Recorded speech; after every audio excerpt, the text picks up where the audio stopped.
La radio a souvent été utilisée comme arme de guerre sur le continent africain.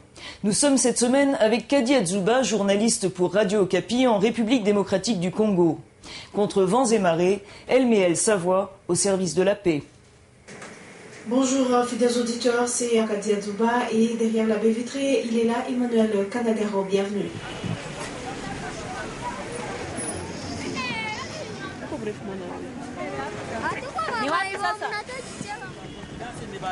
Ok. Je veux voir si je peux trouver des enfants de la rue. Les parents ont été tués pendant la guerre et ils n'ont plus personne. Il y a des enfants nés de violences sexuelles. Les parents les abandonnent parce que la maman qui a attrapé la grossesse suite à une violence, elle n'arrive pas à garder l'enfant. Maman, elle est morte. Ma mère, elle est morte. Je vis comme un perroquet dans la forêt. Jambo, à vous tous qui nous captez en ce moment. Je m'appelle Kadi Adzouba de Radio Okapi, la radio de la paix. Kadi Adzouba, 31 ans, est l'une des voix les plus populaires de Radio Okapi, créée par l'ONU et la Fondation Suisse Hirondelle il y a 10 ans.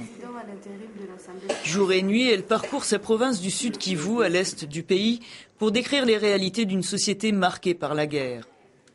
Pour moi, le média, c'est un outil, c'est une voix que j'utilise, une voix de sans voix, pour porter plus haut et pour essayer de dénoncer, de sensibiliser également. Une vocation précoce. Quelques mois après que la guerre ait éclaté en 1994, elle doit fuir la ville de Bukavu avec sa famille et des milliers d'autres. J'ai traversé la forêt pendant une semaine à pied, seule. Je ne savais plus où étaient mes parents, s'ils sont morts, mes frères, est-ce qu'ils étaient morts. Je ne savais pas. Mais j'ai vu des gens mourir. Quelqu'un à côté de moi, il tombe. Devant moi, il tombe. À côté de moi, il tombe. Je regarde, c'est le sang. Dans ces débandades-là, tout le monde cherchait sa route.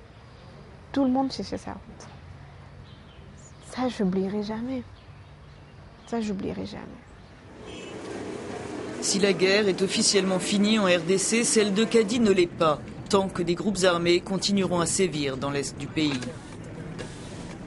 La guerre n'est pas finie. C'est chaque jour qu'il y a attaque. Chaque jour, il y a attaque. Les villageois sont pillés. Ils sont chassés de leur maison par le groupe armé. Les refuges qu'ils trouvent, c'est en ville. Okay? Vous voyez même les maisons dans lesquelles les gens vivent. Vous allez trouver une petite cabane comme ça.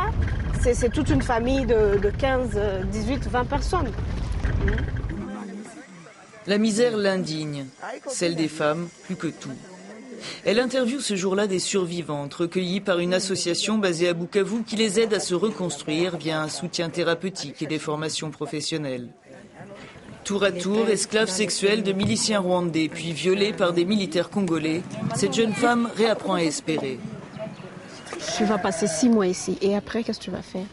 Je commencerai par les sensibilisations. Il faut que nous prenions courage et dites aux autres que ce n'était pas ça la fin de notre vie. À la radio et au sein de plusieurs associations, Kadi ne cesse de dénoncer le fléau qui continue à affecter des milliers de Congolaises et surtout d'en dénoncer les causes. Violer la femme, c'était une arme de guerre. Ce n'est pas pour le désir sexuel que les rebelles, les groupes armés violent les femmes. Non. Ils veulent tout simplement déstabiliser une région. On fait la guerre, on chasse la population, on creuse et puis on pille les ressources. Donc, et puis ça passe inaperçu. Le malheur des Congolais, c'est leur minerai. Il y a des multinationales, de grands hommes politiques qui sont derrière tout ça. Et c'est là dans le monde entier. Le trafic illicite de minerais au détriment des populations locales est maintes fois dénoncé par les organisations des droits de l'homme. En 2002, l'ONU publiait un rapport dénonçant le pillage du pays par les pays voisins avec la complicité de 85 multinationales. Le combat de Kadi ne plaît pas à tout le monde. Menacée de mort et attaquée à son domicile à plusieurs reprises, elle a dû s'exiler avec 2 de ses collègues. 2 autres journalistes de Radio Okapi à Bukavu ont été assassinés. Kadi est rentré pour continuer à témoigner. Les menaces n'ont pas disparu. La conviction de la militante non plus. Quand on fait le bilan de nos collègues, de nos parents, de nos tantes, de nos amis qui sont morts, et puis tu t'es dit, qu'est-ce que toi tu as fait pour être encore en vie aujourd'hui? Ma force, c'est que je me dis, pourquoi je n'étais pas mort à l'époque là? Pourquoi j'ai été épargnée? Et qu'est-ce que je peux apporter?